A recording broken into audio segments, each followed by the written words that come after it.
Buenas tardes, mi nombre es Edwin Pérez y quiero dejarte saber que estoy muy contento de ver tantas caras sonrientes en esta tarde. Quiero que con estas palabras extenderte una cordial bienvenida y que la bendición que has venido a buscar a través de la palabra de Dios pueda ser una realidad para ti y tu familia.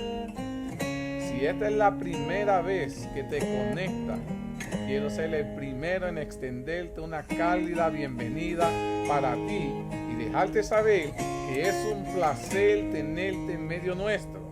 Me gustaría que tomaras un tiempito, mi querido hermano, y nos dejes tu nombre, de dónde eres, si tienes una petición por la cual te gustaría que oráramos en esta tarde. Esa información nos ayudará a conocerte un poco mejor y saber cómo podemos servirte y orar por ti.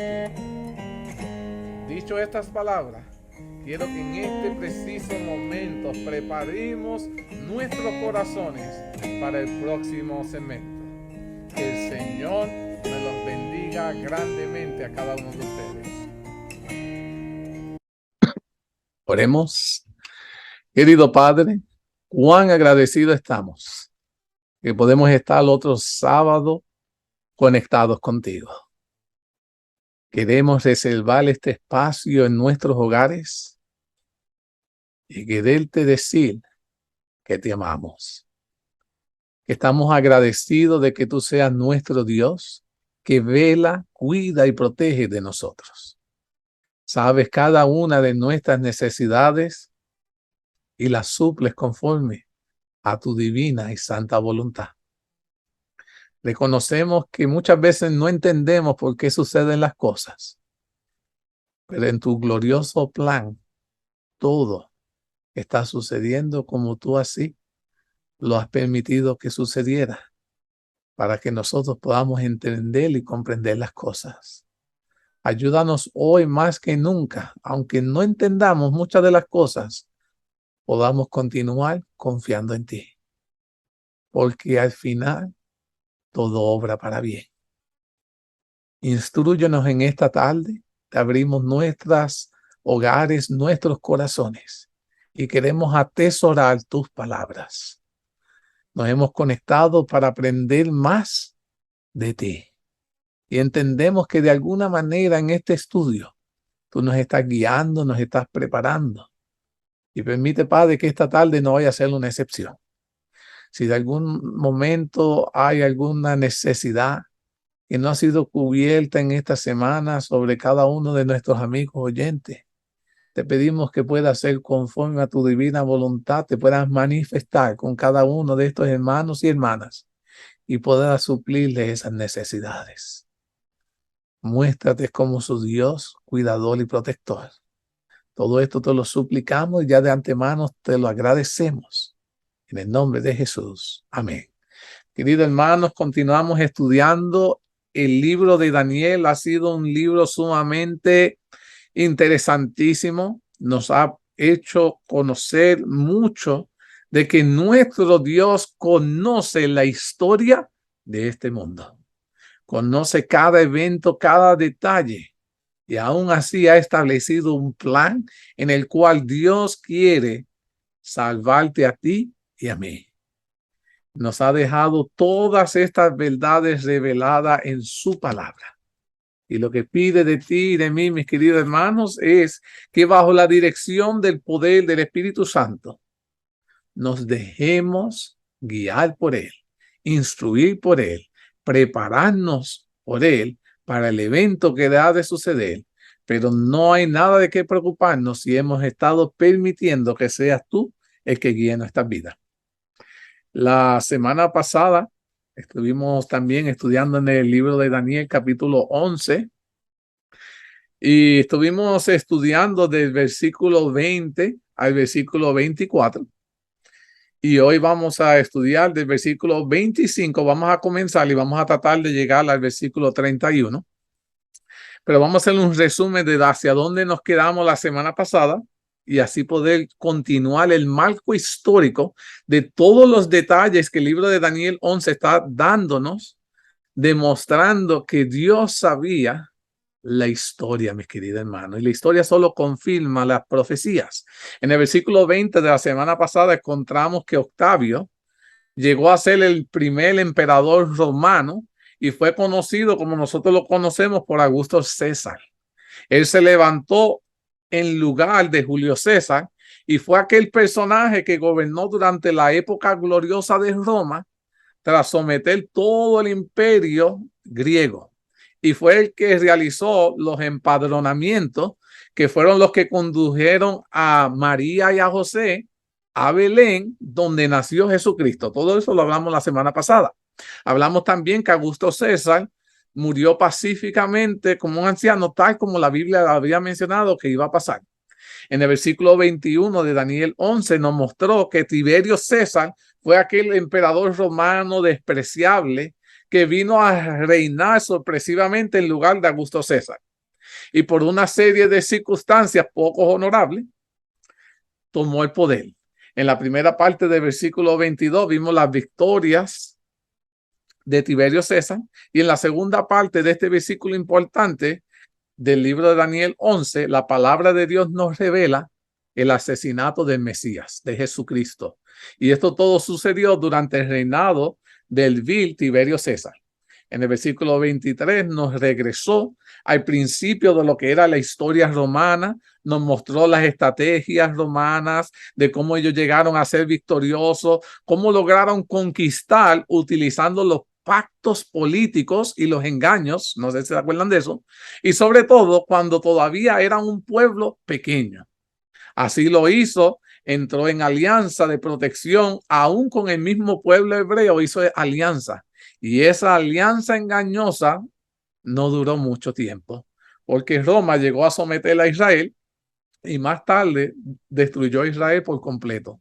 En el versículo 24 sigue relatando la historia de Roma y su estrategia de conquista política, en contraste con las demás conquistas que tuvo los medos, los persas, Babilonia y Grecia, que fueron por conflictos bélicos, pero Roma fueron por estrategias políticas, engaños. Así fue que logró conquistar. El versículo nos muestra además las características romanas de cómo repartió el botín entre los soldados, y al final de este versículo revelador presentó un tiempo profético asignado a la pagana Roma imperial. ¿De cuánto tiempo iba a durar? Y ese tiempo comenzó desde el año 31 antes de Cristo, cuando la última parte del imperio griego cayó en manos de Roma, y concluyó en el año 330 después de Cristo, cuando la sede del imperio romano fue trasladada de Roma a Constantinopla. Fue así que el pagano imperio romano dominó los 360 años desde su fortaleza, que era la poderosa ciudad de Roma, ejerciendo su voluntad contra las demás fuerzas con la única intención de querer gobernar al mundo. Y ahí nos habíamos quedado, mis queridos hermanos. Y acuérdense que estamos siguiendo estudiando el libro de la verdad, que estaba hablando de Daniel capítulo 10, versículo 28, donde el ángel Gabriel le está dando los detalles históricos que iban a acontecer de estos eventos, describiendo la parte final del imperio de Roma. Entonces, vamos a lo que nos concierne hoy, mis queridos hermanos. Les quiero invitar a cada uno de ustedes a que busquen en sus Biblias. Vamos a buscar en el libro de Daniel, capítulo 11, versículo 25. Y comienza diciendo la palabra de Dios: y despertará sus fuerzas y su ardor contra el rey del sur con gran ejército. Y el rey del sur se empeñará en la guerra con grande y muy fuerte ejército, mas no prevalecerá, porque le harán traición. ¿A qué se está refiriendo? ¿En qué parte del marco histórico se está encontrando Daniel 11:25? Mi querido hermano, tras el asesinato de Julio César, ya yo les había hablado de que se había formado un triunvirato, es decir, una forma de gobierno entre tres personas. Esas tres personas que estuvieron a cargo después de Julio César fue Marco Antonio, Lépido y Octavio, quien llegó a ser más tarde Octavio, como les dije, Augusto César. Los tres juraron que iban a vengar la muerte de Julio César, Y para que ustedes puedan entender la complejidad de la situación, hay que entender que Marco Antonio era el cuñado de Octavio. Fíjense en esto, porque se había casado con su hermana Octavia. Oye, esa familia no pasó trabajo dando nombre, Octavio y Octavia. Marco Antonio, no sé si se acuerda, fue el que fue enviado a Egipto por asuntos de gobierno. Y allí Marco Antonio se enamoró y se casó con la Cleopatra, pues había caído víctima de los encantos de esta mujer. Marco Antonio abrazó los intereses de Egipto y repudió a su esposa Octavia para poder agradar a Cleopatra. De esta manera concedió a Cleopatra unas provincias tras otras y celebraron los triunfos de Alejandría en vez de Roma. Frente a esta situación, el hermano de Octavia, no tuvo dificultad en inducir al pueblo de Roma a emprender guerra contra Egipto, porque ahora quería cobrar venganza de lo que había hecho Marco Antonio. Y en realidad era contra Marco Antonio, que estaba a la cabeza de Egipto como rey, a quien Octavio quería atacar. En el versículo dice que Octavio se enalteció contra Marco Antonio en ese momento al controlar a Egipto, que era el rey del sur, Marco Antonio, y de esta manera Octavio organizó un gran ejército para atacar y destruir a Marco Antonio. Vino con una flota de 250 barcos y 80,000 soldados. Ahora, ¿qué quiere decir el versículo cuando dice que el rey del sur se empeñará en la guerra con grande y fuerte ejército? Mira lo que dice, en el versículo sigue diciendo que el rey del sur se empeñará en la guerra contra el grande y fuerte ejército. El texto dice claramente que el ejército que iba a tener Marco Antonio iba a ser más grande que el que trajo Octavio. Si Octavio trajo 250 barcos y 80,000 soldados, me puse a buscarla en la historia y dice que fue exactamente así como dice la Biblia que sucedió, porque la historia cuenta que Marco Antonio se enfrentó a Octavio con una flota de 500 barcos, prácticamente dobló la cantidad de barcos, y tenía 125,000 soldados comparado a los de Octavio, que solo tuvo 80,000 soldados. Parte de su propia galera y la galera de Cleopatra era muy majestuosa y estaba acompañada por otros 60 barcos egipcios. Ahora tenía 560 barcos egipcios y ahora vemos que la ventaja de esta batalla estaba a favor de Marco Antonio y no de Octavio. Para aquel entonces, Lépito, que era el otro que estaba a cargo, ya había sido depuesto del triunvirato y solo quedaban estos dos personajes. Octavio, que quería eliminar a Marco Antonio, y quedarse entonces así con todo el imperio romano.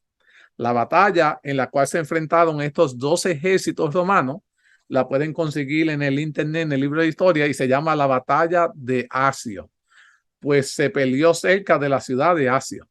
Sucede que aunque el ejército de Octavio, y mírense lo interesante de la historia, que aunque el ejército de Octavio era más pequeño, contaba con soldados escogidos y marineros expertos, mientras que el gran ejército de Marco Antonio consistía de muchos hombres inexpertos que incluían incluso artesanos, personas que no sabían nada de la batalla, solo sabían trabajar con la madera y cosas así. La batalla naval se riñó el 2 de septiembre del año 31 a.C. Lo que estaba en juego entre estos rudos guerreros, entre Octavio y Augusto, en realidad era el dominio del mundo. El que ganara esta batalla iba a tener el poder absoluto del reino del norte, del reino del sur, del reino de Israel, y prácticamente iban a tener el control del mundo. Sin que ellos se dieran cuenta, iban a pasar a ser el imperio más grande en la historia en ese tiempo. La contienda se mantuvo dudosa, duró un largo rato y quedó finalmente decidida por la conducta de Cleopatra. Cleopatra estaba asustada por el fragor de la batalla y dice la historia que se dio la fuga cuando no había peligro y arrastró tras sí toda la cuadra egipcia que contaba de 70 barcos. Antonio, al ver este movimiento, Dice que se olvidó de todo lo que fuese su ejército y se fue detrás de ella. Y entregó a Octavio una victoria que pudo haber ganado él mismo si sus fuerzas egipcias hubiesen mantenido leales o él mismo hubiese sido leal a su propio ejército. La profecía de Daniel se cumplió tal y como estaba dicho en la historia. El texto de ese versículo culmina diciendo, mas no prevalecerá porque le harán traición. ¿Y a qué se estaba refiriendo esto, mi querido hermano? El versículo termina diciendo todo acerca de lo que acabó de hacer Marco Antonio y su gran ejército, mas no prevalecerá porque le harán traición. La situación era devastadora para Marco Antonio de que Cleopatra lo abandonara y se alejó, y ese fue detrás de ella y abandonó el ejército, que prácticamente le cedió la victoria a Octavio por esa traición. Daniel 11:26 continúa diciendo, aún los que coman de sus manjares le quebrantarán y su ejército será destruido y caerán muchos muertos.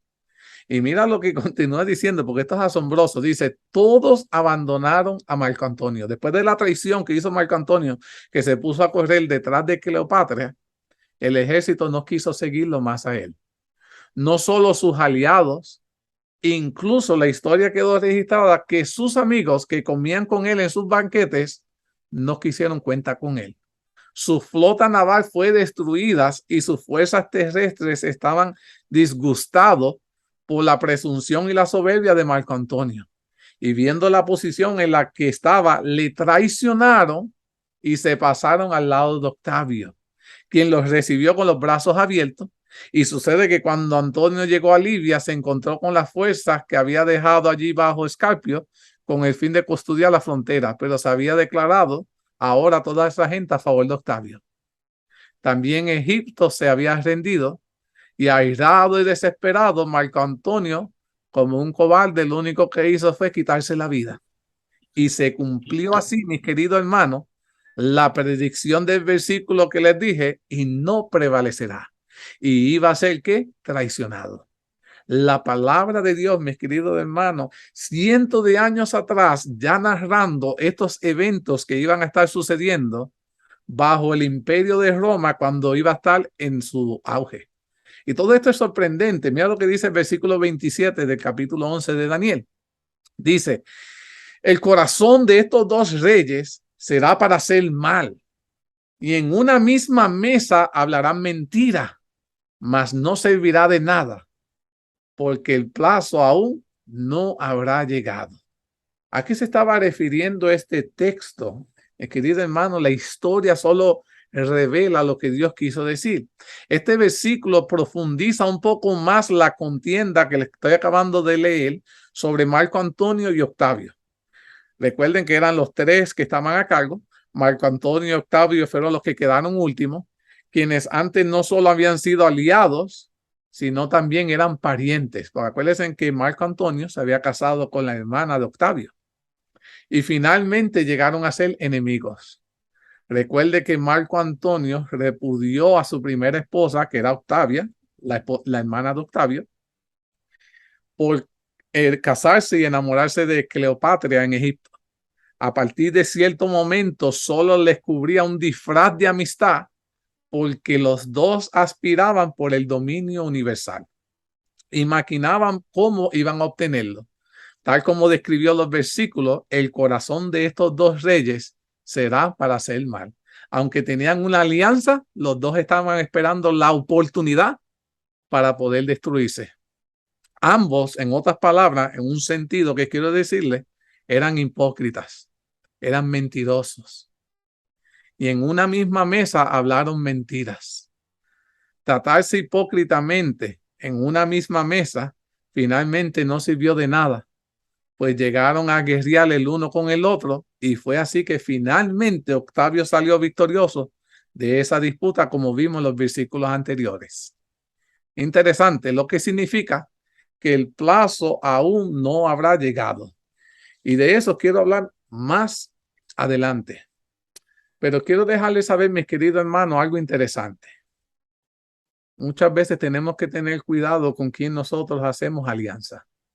Estos dos reyes aparentaban ser familia, iban a estar juntos, pero en su corazón había mentira. Y estaban buscando la oportunidad de cómo destruirse el uno al otro. Y como yo les había explicado la semana pasada, el pueblo de Dios tiene que tener cuidado cuando hace alianza con Roma, porque Roma, detrás de sus intenciones de paz, bondad, de que te voy a proteger y velar, lo que estaba buscando era la oportunidad para destruir al pueblo de Dios. Y hoy en día no estamos lejos de esa realidad cuando el pueblo de Dios está haciendo alianza con aquellos que piensan que va a cuidar y proteger de ellos, pero en realidad esta otra movimiento lo que está buscando es destruir al verdadero pueblo de Dios. Quiere hacer que el pueblo de Dios entre en contaminaciones con cosas paganas. Y más adelante veremos cómo este poder político que se hizo político, poder político y religioso, quiso cambiar la forma de llevar al pueblo de Dios sus servicios. Y de esa manera, sin que el pueblo de Dios se diera cuenta, fueron decayendo. Todo esto lo vamos a ver, todo eso está en la historia y Dios lo estaba prediciendo años antes de que sucediera y todavía Dios nos amonesta hoy de que esto va a suceder nuevamente y el pueblo de Dios no está haciendo caso a estas alarmas. Versículo 28 del capítulo 11 de Daniel dice, y volverá a su tierra con gran riqueza y su corazón será como el pacto santo, contra el pacto santo. Hará su voluntad y volverá a su tierra. ¿A qué se estaba refiriendo aquí? Este versículo encontramos dos regresos. Hay dos regresos que quedaron registrados en la historia y tengo que hablar de cada uno de ellos. El primer regreso está descrito con estas palabras, dice lo siguiente, y volverá a su tierra con gran riqueza, dice el versículo. Es que hemos estudiado ya en el versículo 25 al 27, tratándose del retorno de Octavio hacia Roma con la gran riqueza de haber conquistado a Egipto, a Marco Antonio. De vuelta a Roma recibió muchos honores por haber ganado a Egipto. La historia nos cuenta que hubo 3 días de celebración con desfile de botín por todas las calles de Roma y la misma Cleopatra hubiese aparecido en ese desfile por Roma como una cautiva real, por ella cogió una culebra, hizo que la picara, la envenenara y se mató para evitar la vergüenza. Pero el versículo también nos habla de otro regreso. ¿Cuál era ese otro segundo regreso? Dice, y su corazón será contra el pacto santo. Hará su voluntad y volverá a su tierra. Fue la próxima gran conquista que tuvo Roma después de haber conquistado a Egipto. No sé si ustedes se acuerdan cuando nosotros estuvimos hablando de que Roma, el último imperio que tuvo que conquistar fue Egipto, que era lo que le pertenecía al imperio griego, lo que le quedaba el poder.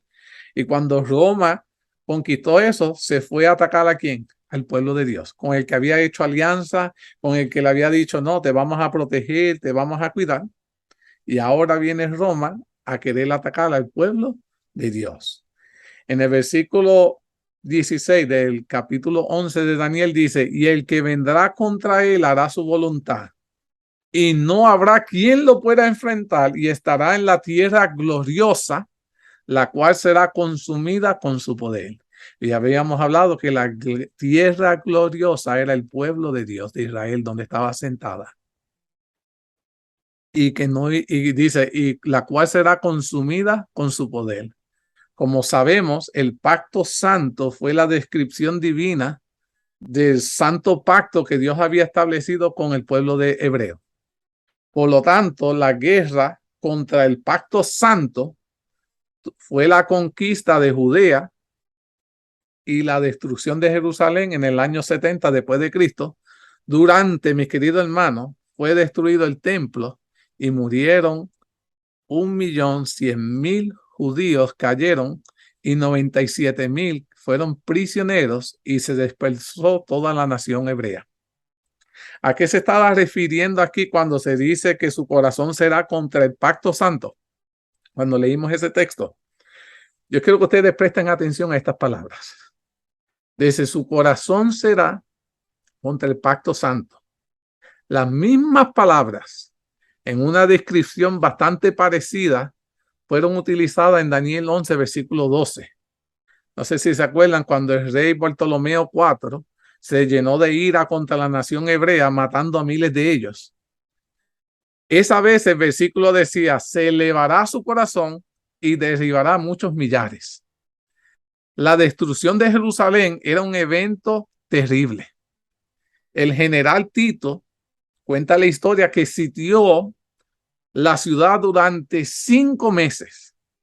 En la ciudad, la situación llegó a ser dramáticamente desesperada.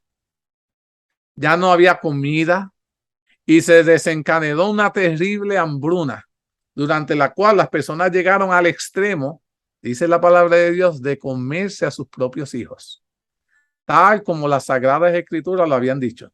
Yo quiero que ustedes lean unas citas conmigo que me aterraron volverlas a leer. Eso está en Deuteronomios capítulo 28. Deuteronomios, busquen en sus Biblias, Deuteronomios capítulo 28.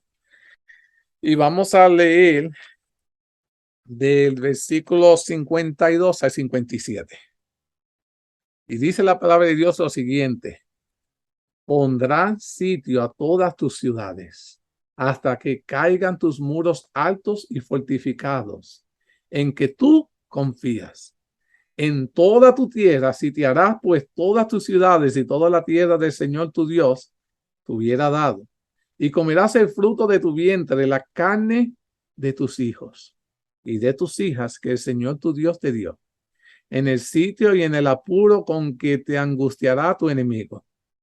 El hombre tierno en medio de ti y en muy delicado mirará con malos ojos a su hermano y a la mujer de su seno y al resto de sus hijos que le quedaren, para no dar a alguno de ellos de la carne de sus hijos, que él comiere, por no haberle quedado nada en el asedio y en el apuro con que tu enemigo te oprimirá en todas tus ciudades.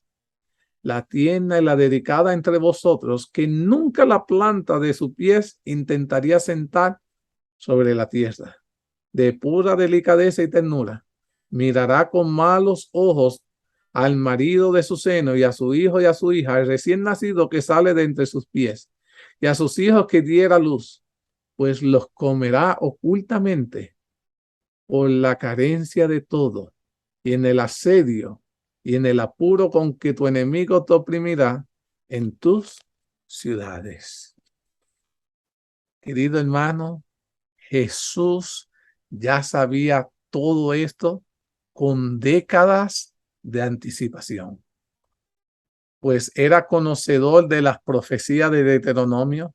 Jesús era conocedor de las profecías de Daniel 9, del 24 al 27, y fue así que Jesús pudo responder a sus discípulos con precisión exacta. Cuando usted lee en Mateo capítulo 24, 1 y 2, y dice, cuando Jesús salió del templo y se iba, se acercaron sus discípulos para mostrarles los edificios del templo.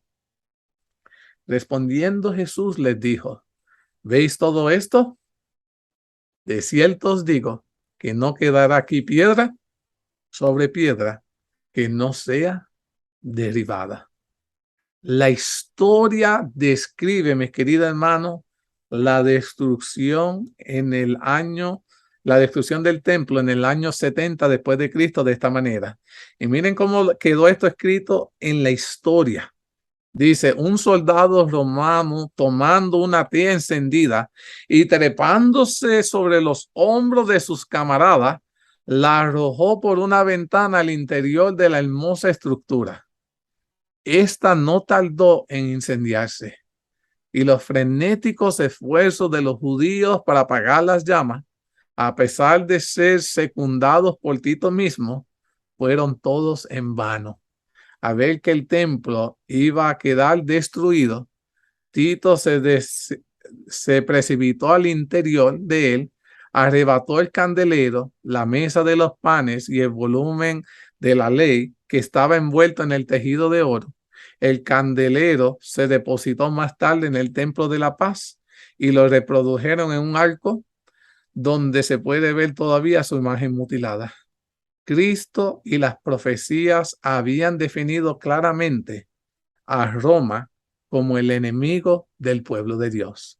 Las duras lecciones que tuvieron que aprender los judíos gracias a su relación histórica con los romanos fueron los siguientes. Y esta fue la lección que el pueblo de Dios tuvo que aprender en ese entonces. Y la pregunta mía es, ¿hemos aprendido nosotros hoy eso?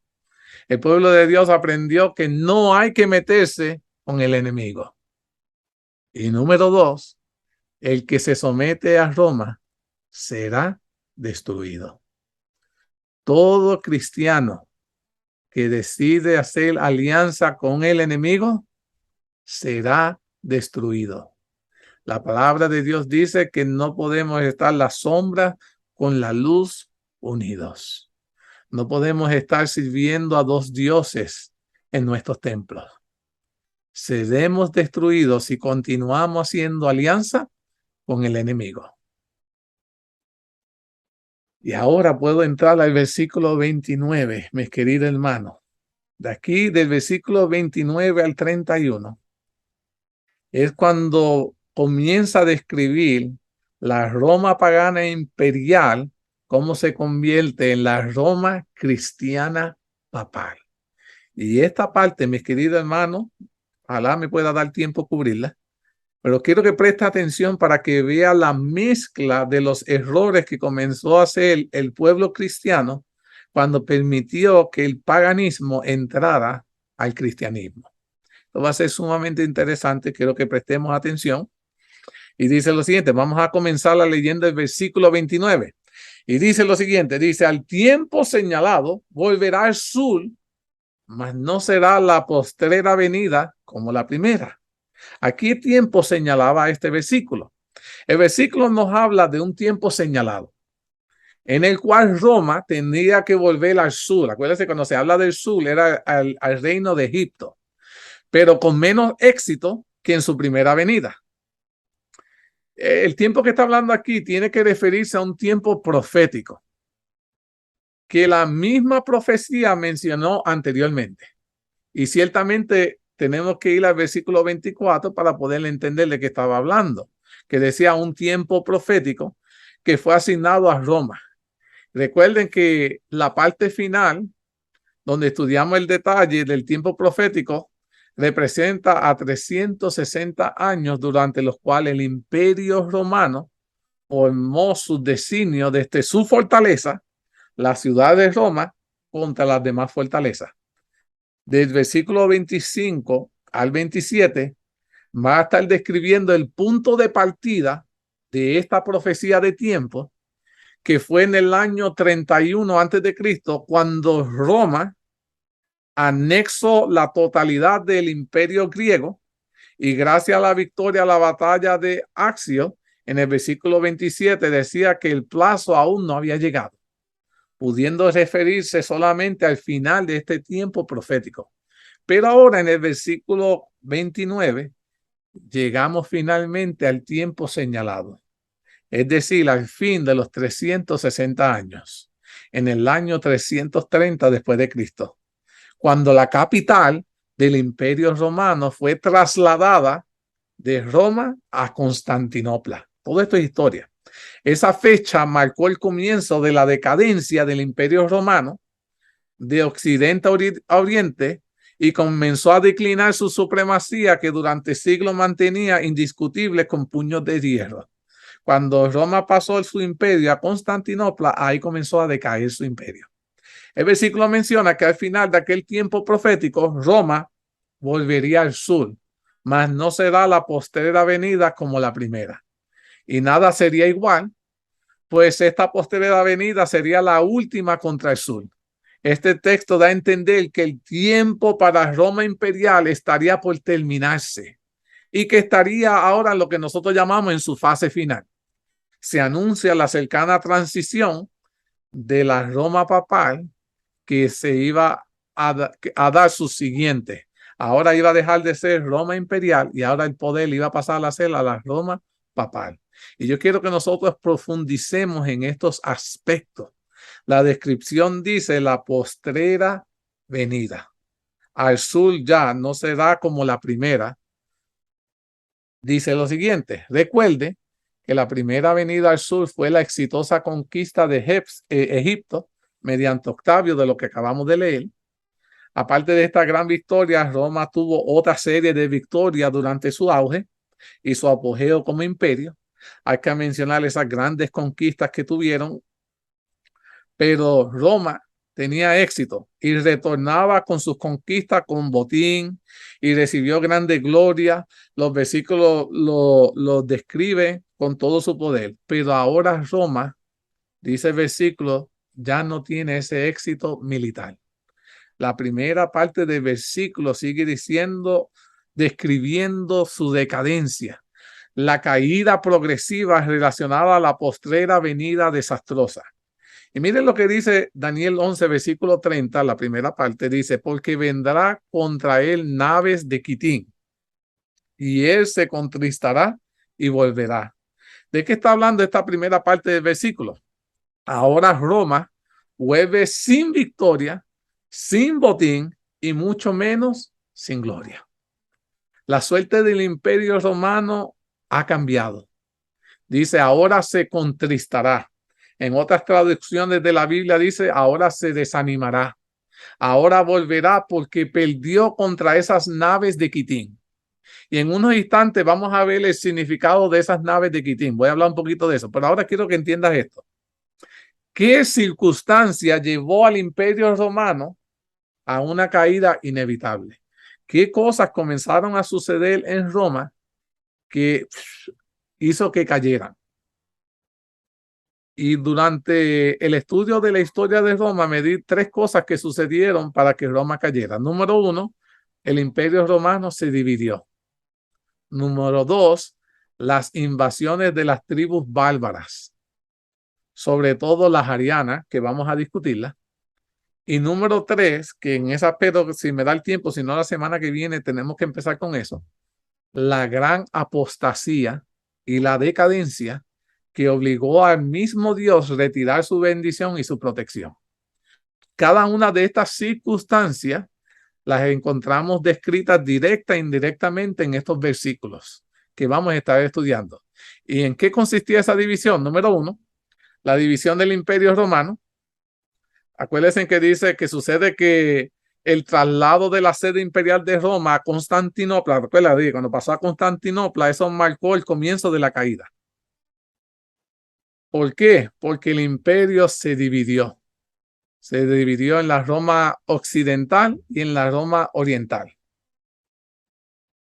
Y al ellos dividirse, su poder se dividió. Y estaban el uno contra el otro en ataque. Después dice que encima de cuando ellos se dividieron, el pueblo romano estaban siendo constantemente atacados por las tribus bárbaras que hemos estudiado ya. Aparte de la división del imperio romano, las tribus bárbaras comenzaron a atacar. La primera parte del versículo 30 destaca un importante periodo de ataque de los bárbaros contra el imperio romano. Y para yo ser exacto, aquel único ataque desatado desde el sur mediante los vándalos bajo el liderazgo de Gensérico. Yo quiero hablarles a ustedes de ese ataque. El conflicto con los vándalos era un enorme problema que tuvo el Imperio Romano. En el año 455 después de Cristo, invadieron la ciudad de Roma y la saquearon. Y a pesar de esa invasión, el conflicto con los vándalos se desarrolló principalmente en las costas del Mediterráneo. Y allí Roma tuvo que estar siempre atacando. Recordemos que fue Roma que antes controlaba el norte del África y las costas del Mediterráneo por lo que había conquistado Julio César. Y ahora todo eso cambió para Roma cuando los vándalos comenzaron sus conquistas y llegaron a establecer una base naval al norte del África. Desde allí partieron periódicamente para devastar y desplobar las costas romanas del norte. Y en el tiempo de Daniel, Quitín era el nombre de la isla Chipre en el Mediterráneo. De ahí sale el nombre de las naves navales Quitín, que leímos el versículo. Y la ciudad de la Nalca, en la costa del oeste de Chipre, era el conocido antiguo de Sitio. Y dice, ahora Dios utilizó el símbolo de Quitín para representar, en otras palabras, el Mediterráneo, el sur, desde donde partieron las naves de los vándalos para poder conquistar el Imperio Romano, que perdió finalmente su lucha contra toda esa poderosa tribu bárbara con su impresionante fuerza naval. Y así fue que Roma perdió finalmente su control sobre el norte del África y sobre todo el Mediterráneo. Roma, en otras palabras, fue debilitado seriamente. Ahora, la razón principal es que fue la única de las 10 que atacó geográficamente desde el sur, pero quiero hablarte de los vándalos arianos, las tribus arianas que atacaron a Roma. ¿Qué podemos aprender de cuando dice que las trompetas arianas? Dicen, Apocalipsis nos habla de 7 trompetas.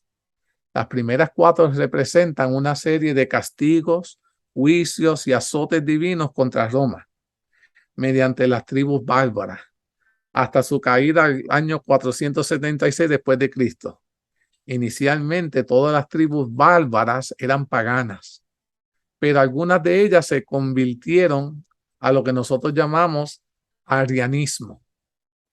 Los arianos, en otras palabras, que eran de las tribus bárbaras, eran los cristianos que declaraban que tenían solo un Dios, el Padre, y aceptaban a Jesús como un ser creado y que había pasado a ser divino.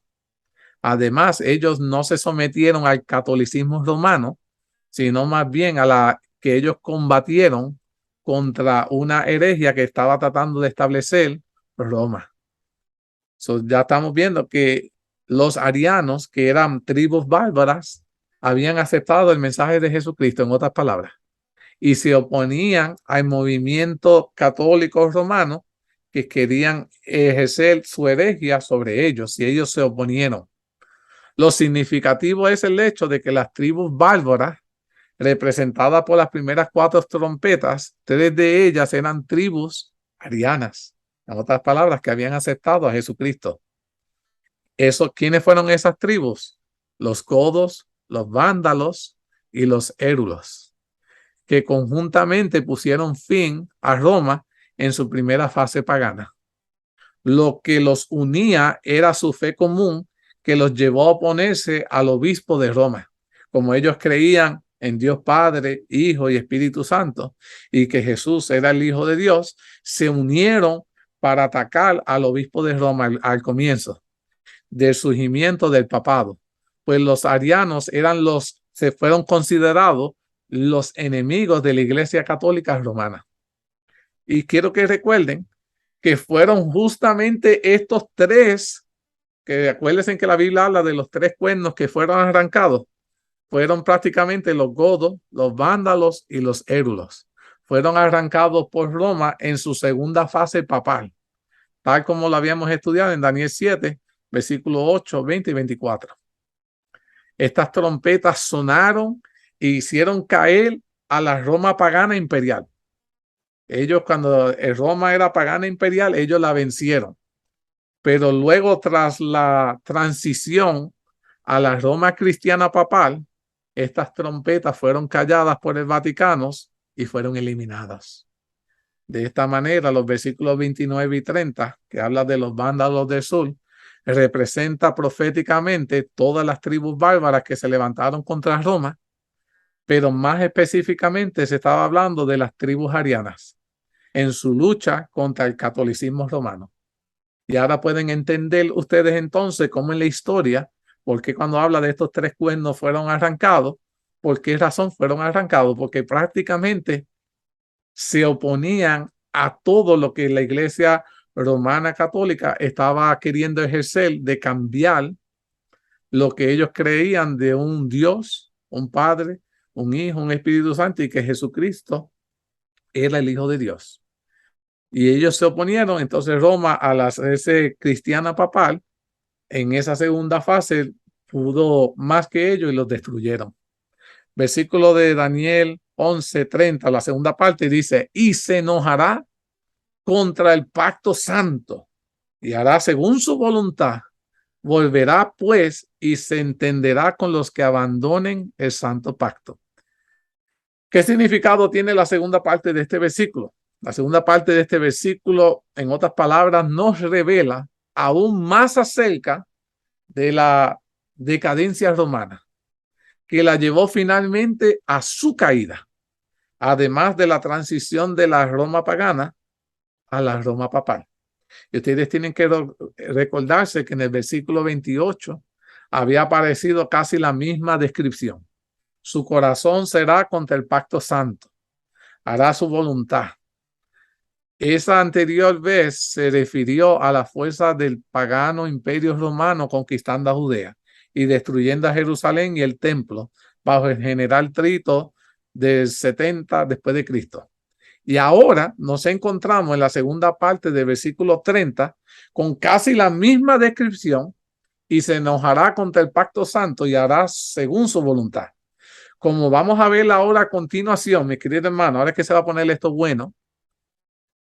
Ahora la pagana Roma imperial se convierte al cristianismo. ¿Está bien eso? La Roma papal se convierte al cristianismo y vuelve a destruir, mis queridos hermanos, simbólicamente y espiritualmente al pacto santo. Entonces tenemos que contestarle una pregunta antes de poder explicarle eso. ¿Qué es el pacto santo? ¿En qué consistía el pacto santo? Pero primero tenemos que entenderlo, que el pacto santo se refiere al pacto que Dios había establecido con Abraham para la bendición de todas las familias de la tierra. Jesucristo fue de la descendencia de Abraham, prometida en dicho pacto. Eso estaba en Génesis 22:18 y en Gálatas 3:16. En el Antiguo Testamento, ese pacto santo, en otras palabras, estaba relacionado con el pueblo israelita literal, en la carne del pacto antiguo, de la cual nació el Mesías según las promesas. Pero ese pacto especial duró muchos siglos hasta el momento en el que el judaísmo rechazó oficialmente a Jesucristo, matándolo en la colaboración con los romanos en el año 31 después de Cristo. Después de eso, mis queridos hermanos, comenzando el apedreamiento de sus seguidores en el año 34 después de Cristo, cuando vino Jesucristo el Mesías, él confirmó ese pacto santo con muchos, es decir, con todos aquellos judíos que los recibieron y creyeron en él. Eso está en Juan 1:11, 12 y Daniel 9, 25 y 27. Ahora Jesús hizo un nuevo pacto con todos sus seguidores, ya fuesen judíos o fuesen gentiles. ¿Cuál fue ese nuevo pacto? Y para mis amigos oyentes que nunca han escuchado esto, el nuevo pacto del Nuevo Testamento se refiere al pueblo de Dios que llegó a conocerse como el cristianismo y que se compuso primero por judíos y luego por gentiles que aceptaron a Jesucristo como su Mesías, formando de esta manera lo que nosotros conocemos hoy como la Iglesia de Dios y lo que también llamamos como el Israel espiritual, en otras palabras. Entonces, cuando se habla de este versículo del pacto santo, ¿a qué se está refiriendo? ¿Al pueblo de Israel o al pueblo cristiano presente? Esa es la pregunta que tenemos que contestar para poder desarrollar este tema. Cuando se está hablando aquí del pacto santo, ¿a qué se está refiriendo? ¿Al pueblo de Israel del tiempo antiguo o al pueblo cristiano presente? Mi querido hermano, tuve que leer y releer porque quería darle validez a esta respuesta. El pacto santo mencionado aquí en la segunda parte del versículo 30 ya no es una alusión al pueblo de Israel de la carne, del pasado, que desafortunadamente rechazó al Mesías, sino nos está hablando al pueblo cristiano hoy. Nos está hablando a ti y a mí hoy. Pues tal como el rey del norte tuvo una transición de Roma pagana imperial a la Roma cristiana papal, también el pacto santo tuvo una transición del pueblo hebreo, del pacto antiguo, al pueblo cristiano del nuevo pacto. Pasaron por una ¿qué? Por una transición. ¿Cuál es una de las reglas básicas para que el pueblo de Dios pueda entender las profecías en cuanto a esto? Hoy quiero enseñarte algo. Una regla que es sumamente importante que nosotros necesitamos aprenderlo hoy para que cuando vamos a interpretar la Biblia podamos hacerla de la forma correcta. La regla bíblica para entender las profecías de las palabras de Dios correctamente es la siguiente. Cuando las profecías mencionan a Israel, los judíos, o a Jerusalén, la tierra gloriosa, el pacto santo, en relación al tiempo antes de la muerte del Mesías, entonces esos términos se refieren al Israel antiguo. Es decir, a los judíos del pacto antiguo, a los aplicados literalmente, sin importar si aparecen en el Nuevo Testamento o en el Viejo. Pero cuando esos mismos términos, Israel, los judíos, Israel, la tierra gloriosa, el pacto santo, esos mismos términos son utilizados en las Sagradas Escrituras al tiempo después de la muerte y la resurrección del Mesías, entonces se refiere al Israel espiritual de Dios, al de nuestro tiempo. Es decir, al pueblo de Dios del nuevo pacto, a los cristianos conformados por todos aquellos que hemos aceptado a Jesucristo como nuestro Mesías, ya seamos judíos o gentiles, y son aplicados simbólicamente sin importar si aparecen en el Antiguo o en el Nuevo Testamento. Esa es la regla que tenemos que aprender. Si se están refiriendo a un evento antes de la muerte de Jesús o después de Jesús, podremos saber a qué pueblo judío, a qué pueblo de Dios, a qué pacto santo se están refiriendo. Si a la pasada o a la presente. Interesante eso, acuérdense de eso. Si el estudio de la Biblia no toma en cuenta estas reglas sencillas cuando nosotros queremos explicar este texto, entonces lo único que va a traer es confusión. Y lo único que va a lograr es crear malinterpretación profética de la palabra de Dios completamente. Pero si seguimos esta regla, entonces podemos saber a lo que en realidad se está aplicando el texto. Ahora, ¿de qué manera Roma se enojó contra el pacto santo del nuevo pacto? Porque ahora sabemos que se está hablando de nuestros tiempos y para entenderlo correctamente hay que analizar de qué manera Roma comenzó a oponerse verdaderamente al cristianismo. ¿Cuándo fue que Roma se opone al cristianismo del nuevo pacto después del año 330 después de Cristo? Recuerde que los eventos de los versículos 29 al 31 están relacionados con la etapa histórica final del tiempo profético de los años 360 años asignado a la Roma imperial. Veamos algunos hechos históricos que quiero compartir con ustedes en esta tarde, que nos abrirán la mente al entendimiento de este pasaje profético que es sumamente importante que tú y yo entendamos. Ahora llegamos a lo que yo quería que ustedes pudiéramos hablar. La conversión del emperador romano Constantino al cristianismo fue una conversión verdadera. Esa es la primera pregunta que nos tenemos que hacer. El emperador romano Constantino, con el cual la profecía de los 360 años de la soberanía del imperio romano llega a su fin, cuando Constantino, al trasladar la capital del imperio de Roma a Constantinopla, se convirtió él al cristianismo, dice la historia.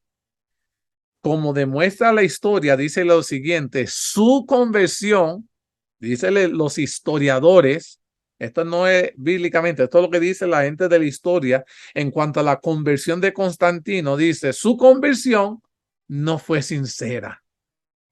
sino tan solo una maniobra política con el intento de fortalecer el imperio y fomentar su unidad.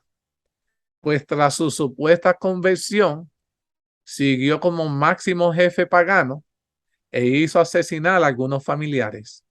Esto demuestra que su conversión no fue nada verdadera.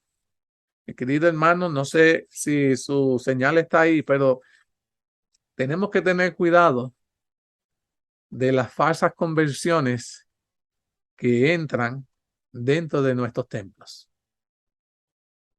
Voy a ser bastante claro con esto. De aquí en adelante tengo que entrar porque el enemigo, para entrar a nuestras filas, aparenta haber pasado por una conversión no sincera, sino porque al igual que Constantino, es una maniobra, en el caso de Constantino fue una maniobra política, pero en nuestras filas cristianas, el enemigo aparenta una conversión con un intento de fortalecer la división dentro de la iglesia, entre los hermanos, para entrar falsas adoraciones, falsas maneras de llevar el culto de adoración a Dios. Y el enemigo está entrando a nuestras filas aparentando una falsa conversión, donde los mecanismos ahora de la iglesia para entrar a los hermanos es más dejándonos llevar por una emoción y no, mi querido hermano, una genuina conversión, donde mentalmente nosotros los hermanos podemos estar seguros de que es el Señor que ha tocado nuestros corazones, nos está llamando a cambiar y nosotros podemos procesar cuáles son esos cambios que necesitamos hacer para querer continuar una vida caminando con Jesús. Al nosotros saltar todos estos pasos, estamos permitiendo que todas estas personas con falsas convicciones entren a nuestra iglesia y la generación que está creciendo dentro de la iglesia es una iglesia mixta donde ya no se sabe cuál es la verdad, cuál es la mentira. Porque el estudio de la palabra de Dios ya casi ni se hace. Y así fue como Constantino engañó al pueblo de Dios, fingiendo una conversión que no había sucedido, solo para poder tener el favor del cristianismo. Constantino el pagano era un adorador del sol y aunque se había convertido al cristianismo, continuaba con sus observancias hacia su Dios. Dice, aún tras su conversión, Constantino retuvo hasta su muerte el título de Pontífices Maximus, un título que los emperadores romanos llevaban como cabeza visible del sacerdocio pagano. Él no quiso quitarse ese título. Constantino tampoco patrocinó únicamente el cristianismo. Después de obtener la victoria en la batalla del puente Milvio, mandó erigir un arco triunfal que se le llamó el Arco de Constantino, construido en el 315 para celebrarlo. El arco que está decorado con imágenes de la victoria, con trofeos y sacrificios a los dioses como Apolo, que Apolo es el dios sol de los romanos, a Diana y a Hércules, no contiene ningún símbolo cristiano en ninguna de esas imágenes. Y todo esto él lo levantó después de haberse convertido al cristiano. Interesante eso. Qué cosa de que se convierte, pero sigue teniendo sus adoraciones falsas. Sigue adorando sus ídolos. Sigue mostrando sus títulos. Sigue teniendo sus joyas. Y muchas veces, mis queridos hermanos, en nuestras filas siguen entrando personas que supuestamente han sido convertidas a Dios, pero siguen observando y teniendo sus tradiciones a sus dioses paganos. Y dice, Constantino era un adorador del sol. Y aún después de su supuesta conversión al cristianismo, en el año 312, él continuó honrando al sol de los invictos, el invencible Dios Sol, escribió en sus agendas. Una evidencia de que esto se puede ver en las monedas de Constantino, que comisionó que fueran acuñadas, que fueran imprentas el sol en sus monedas. Y después del año 314 después de Cristo, las monedas de Constantino muestran una cruz de brazos o iguales como un símbolo para el dios Sol. Ni la visión de la cruz que se cuenta de la historia de Constantino lo impresionó y fue utilizada como símbolo de alentamiento. No pudo haber sido en honor de Yeshua, porque Constantino continuó honrando a la deidad del sol y al símbolo de la deidad del sol, a la cruz. Durante la dedicación de Constantinopla en el año 330, una ceremonia mitad pagana y mitad cristiana fue realizada. Y dice que el carruaje del dios Sol fue puesto en el centro de la plaza y sobre su cabeza fue puesta la cruz de Cristo. Mientras que cantos paganos de fidelidad eran cantados poco antes de su muerte, Constantino mismo confirmó los privilegios a los sacerdotes de los dioses antiguos. Mis queridos hermanos, la falsa conversión del emperador Constantino tuvo terribles consecuencias para la historia de la cristiandad. La falsa conversión del emperador Constantino tuvo terrible consecuencia para la historia de la cristiandad. Y yo hoy puedo decir que la falsa conversión de muchos hermanos hoy seguirán teniendo terribles consecuencias para la historia de los cristianos. Hemos llegado a un punto donde ya la verdadera cristiandad no se distingue de la falsa conversión. Parece todo tan real, pero seguimos viviendo la vida igual a como antes de habernos convertido a Dios. ¿Qué consecuencia trajo esta falsa conversión a la cristiandad, mi querido hermano? Trajo lo que nosotros llamamos la gran apostasía y la decadencia de Roma. La conversión de Constantino inició un proceso de unificación de la iglesia cristiana con el Estado del Imperio Romano. Se unió el Estado con la iglesia. ¿Qué fue la fornicación apocalíptica y qué trajo esta? En los temas anteriores que hemos estudiado, hemos analizado el hecho que la mujer es el símbolo de la iglesia.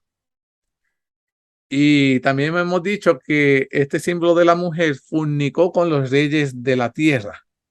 O sea, la iglesia con el poder político mundial. El Estado con la iglesia.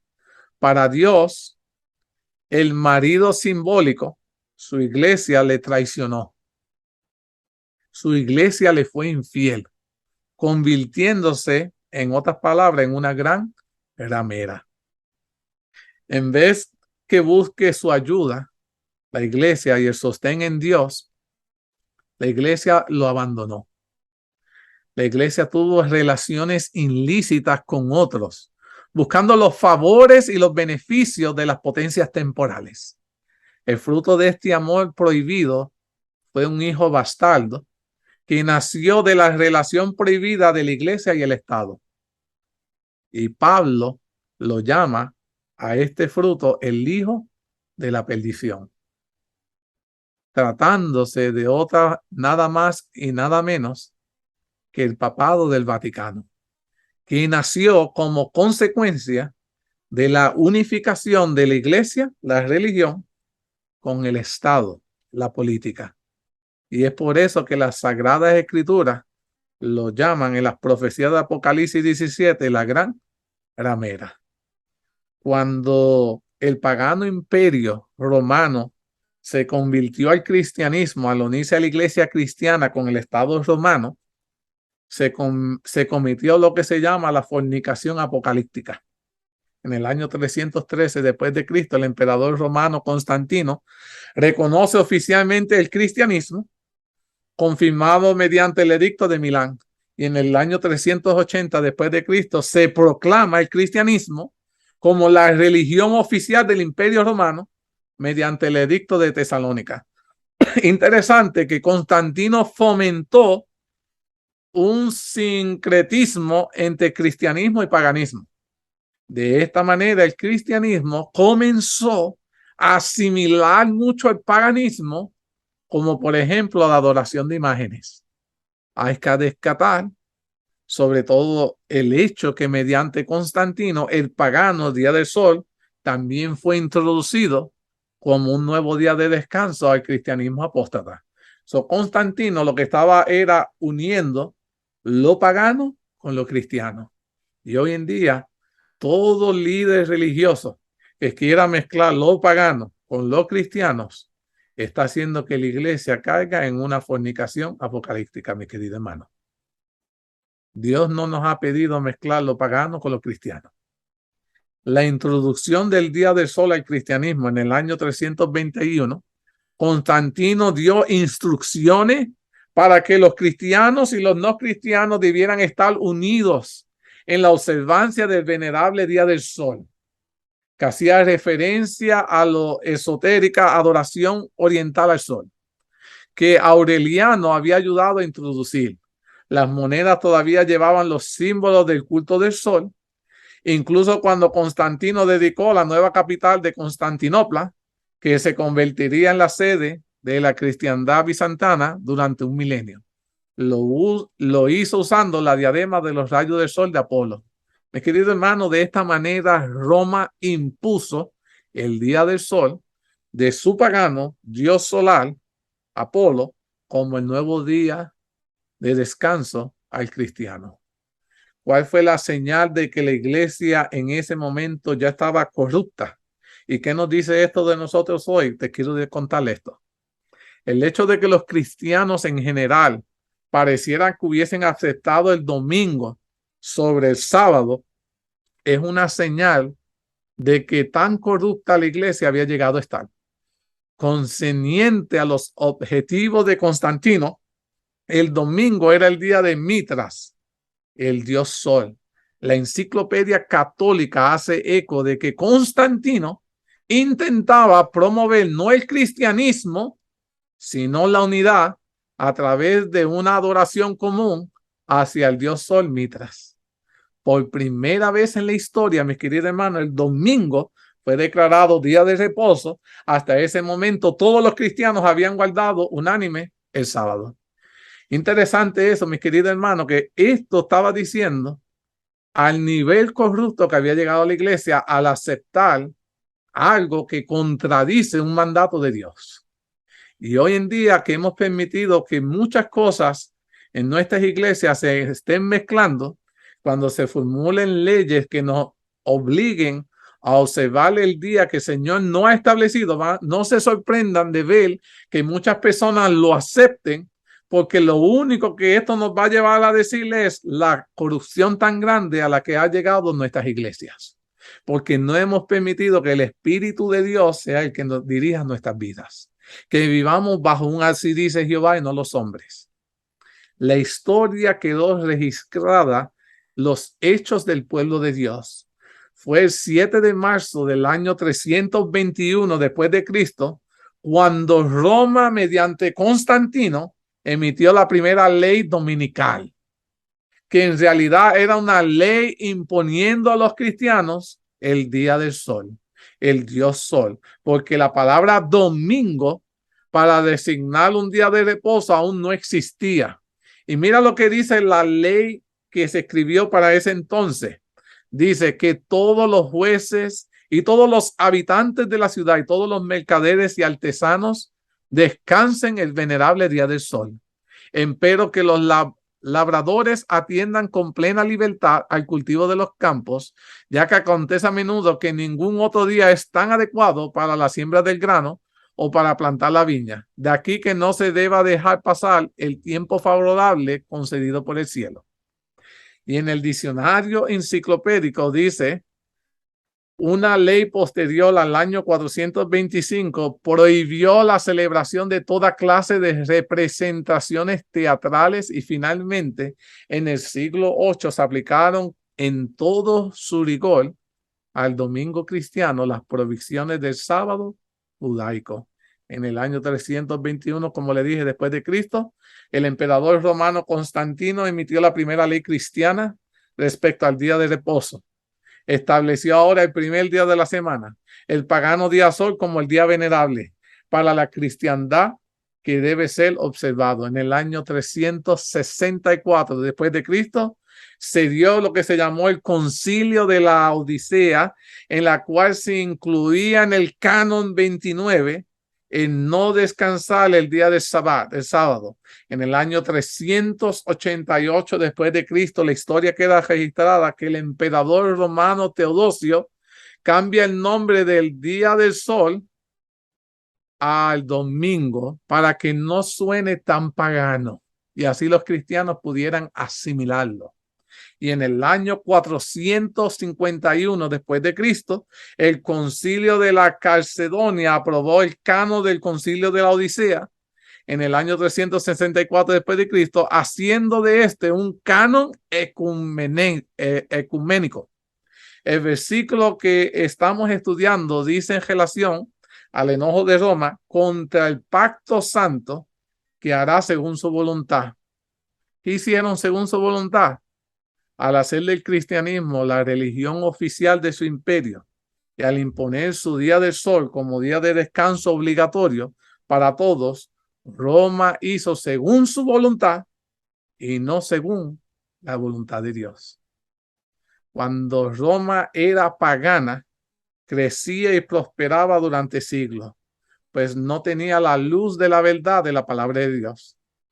Si la unión del cristianismo con el paganismo y el imperio romano hubiese sido una cosa buena, entonces Dios hubiese bendecido a Roma. Pero ocurrió justamente lo contrario. Dios tuvo que retirar la protección y la bendición cuando se fusionaron el cristianismo apóstata con el paganismo romano en la fornicación apocalíptica, mediante Constantino y Teodosio. Al unirse la iglesia con Roma, el enemigo del pueblo de Dios se convirtió en la gran ramera. Pues esta unión ilícita tuvo un resultado, la absorción de una gran cantidad de errores que entraron en el cristianismo, una gran cantidad de engaños que entró por causa del paganismo al cristianismo, que llegó al punto tal de la iglesia de Dios pervertirse. Como consecuencia, Dios permitió una serie de castigos, de azotes y juicios contra el cristiano imperio romano. Mediante la invasión de las tribus bárbaras, Roma comenzó a desintegrarse y cayó finalmente en el año 476 después de Cristo, bajo la invasión de las tribus bárbaras. El versículo termina diciendo: Roma Oriental se entendieron con la iglesia de Roma Occidental, que había abandonado el santo pacto con sus verdades y principios. Pues fue Roma Oriental que colaboró para destruir las tribus bárbaras de la herejería ariana mediante sus emperadores católicos Zenón y Justiniano. Justiniano, el emperador católico del Oriente, nombró en el año 533 después de Cristo al obispo de Roma como la cabeza de la iglesia cristiana y corregidor de herejes. Y fue mediante Zenón que fueron destruidos primero los érulos mediante los justinianos que envió el general Belisario. Fueron destruidos luego los vándalos y finalmente los ostrólogos, que fueron las tres tribus bárbaras que les hablé, que se oponían a la iglesia católica, que se oponían a la verdad de que solo hay un Dios, un Hijo, un Espíritu Santo y que Jesús era el Hijo de Dios. Y de ahí fueron, y todo esto sucedió durante el periodo que nosotros conocemos como las guerras santas, para liberar al obispo de Roma y a los católicos del antiguo imperio del romano occidental de la mano de estas tribus arianas que no se sometieron al obispo de Roma y prefirieron ser eliminados, destruidos, a ceder su fe. De esta manera, los emperadores católicos del Oriente elevaron esa gran apostasía del obispo de Roma, que viene siendo lo que nosotros conocemos como el hombre de pecado, al trono de Roma e Italia que antes ocupaban los godos arianos. Interesante, el último versículo dice, y se le levantarán de sus tropas que profanarán el santuario y la fortaleza y quitarán el continuo sacrificio y pondrán la abominación desoladora. En este versículo que va con Daniel 8 y Daniel 12, que ya hemos estudiado estos temas, aún se engrandeció contra el príncipe de los ejércitos, por lo que fue quitado el continuo sacrificio y el lugar del santuario fue echado por tierra. Y a causa de la prevaricación le fue entregado el ejército junto con el continuo sacrificio y fue echado por tierra la verdad e hizo cuanto quiso y prosperó. Sigue hablando de Roma. Recuerde que hemos tachado la palabra sacrificio porque no aparece en el original hebreo, solo ha sido añadida por las traducciones, ¿verdad? Y ya vimos en el tema siguiente que el continuo es el paganismo, difiriéndose en el contexto sobre todo lo pagano del Imperio de Roma, que la abominación salvadora es el papado del Vaticano. Por favor, les invito a que vuelvan a repasar cada uno de estos estudios, que es sumamente importante que lo entendamos. Además, que estudiemos más sobre este tema. El versículo que desenmascaró los diversos santuarios del paganismo y sus caídas en manos del cristianismo apóstata con las siguientes palabras: el lugar de su santuario fue echado por tierra. Y ahora encontramos la descripción diciendo lo mismo. Profanar o echar por tierra en estos contextos es lo mismo. Lo que la palabra de Dios desea comunicar no es sencillo, mis queridos hermanos. La fortaleza del paganismo con todo su santuario fue reemplazada, bautizada por el cristianismo apóstata y su fortaleza romana papal. Por favor, vuelvan a repasar esto. Este versículo nos muestra el ascenso de la Roma papal al poder mundial, tomando el lugar de la Roma pagana. En el versículo dice, se levantarán de su parte tropas. Estos fueron los ejércitos del rey Clodoveo. Y dice, Clodoveo se sometió al obispo de Roma, aceptando el catolicismo romano y bautizándose junto a miles de sus soldados. Este hecho es sumamente importante porque marca el inicio del tiempo profético de los 1290 días proféticos o los 1290 años literales de Daniel 12:11. Fue en este momento que hemos analizado el detalle. Los francos fueron los primeros tribus bárbaras en aceptar el catolicismo romano como una nueva religión. Y las otras tribus bárbaras siguieron su ejemplo y se convirtieron también al catolicismo romano, excepto las primeras tres que les hablé, que fueron los hérulos, los vándalos y los astrólogos, que se opusieron al obispo de Roma y al catolicismo romano y fueron por lo tanto eliminadas y se perdieron de la historia. Los ejércitos de los francos a disposición del obispo de Roma fueron los más poderosos de entre los ejércitos de las tribus bárbaras, que en aquel entonces estaban sobre el territorio del Imperio Romano. No fue difícil para la Roma papal en establecerse en el nuevo amo del mundo, cuando las demás tribus bárbaras que llegaron a ocupar la totalidad del antiguo pagano imperio se convirtieron progresivamente al catolicismo romano. Mediante toda esta transición que les acabo de hablar y con el poder militar unido del ejército de las tribus bárbaras, convertidas ahora al catolicismo, la Roma papal llegó a ser el rey del norte de Daniel capítulo 11. 3 áreas conquistadas que les he hablado. En el siguiente tema vamos a estar estudiando los versículos 32 al 35 y veremos cuando la Roma papal ahora está al poder y llegó a ser el rey del norte, ¿qué impacto tiene eso para nosotros hoy? Ay, fue el tiempo y sé que estoy volando porque hay mucha historia que tocar, pero mis queridos hermanos, es hermoso saber que nuestro Dios sabía todo esto que iba a acontecer. Y Dios nos quiere que tú y yo aprendamos de los errores que ha cometido el pueblo de Dios en el pasado para que no los cometamos hoy. No hagamos alianza con el enemigo. No tomemos parte de aquellos que están permitiendo que las herejías entren a nuestras iglesias. No estemos adorando a Dios como el mundo lo adora. Adoremos a Dios en espíritu y en verdad, bajo un así dice Jehová. Dios nos está mostrando a ti y a mí cómo hacerla. La pregunta es, ¿le creerás a Dios? ¿Le creeremos a Dios? Ojalá que la respuesta sea, le creeremos, caminaremos con Él hasta donde Él nos lleve y que sepamos que la voluntad de Dios es la mejor para nosotros. Con esto voy a culminar. Perdone que me excedí 4 minutos, pero les espero ver la próxima semana. Oremos. Querido Padre, cuán agradecido estoy porque nos has dado luz suficiente para que podamos entender tu pueblo, que tenemos que tener cuidado con las falsas conversiones que están entrando en nuestras filas. Ojalá que nosotros no hemos sido pasados por un proceso de una falsa conversión. Ayúdanos a estudiar tu palabra y que tu palabra sea la que nos convierta y nos transforme nuestra imagen a la tuya.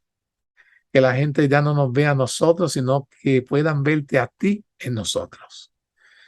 Bendícenos grandemente, permite, Padre, que de alguna manera algo de lo mencionado hoy haya podido ser relevante en nuestra vida y nos ayude a acercar a ti, que nos ayude a prepararnos y ver que el enemigo, sus ataques ya están siendo descubiertos para que nosotros no caigamos. Ayúdanos a no tomar parte de esta apostasía y que nos podamos mantener bajo un así dice Jehová. Ya pronto ha de comenzar una semana más y queremos comenzarla, Padre, bajo tu dirección. Que seas tú el que nos dirija, nos bendiga, nos proteja y nos mantenga siempre haciendo tu voluntad. Todo esto te lo suplicamos, te lo agradecemos. En el nombre de Jesús. Amén. Que el Señor los bendiga. Los espero ver la próxima semana. Bendiciones.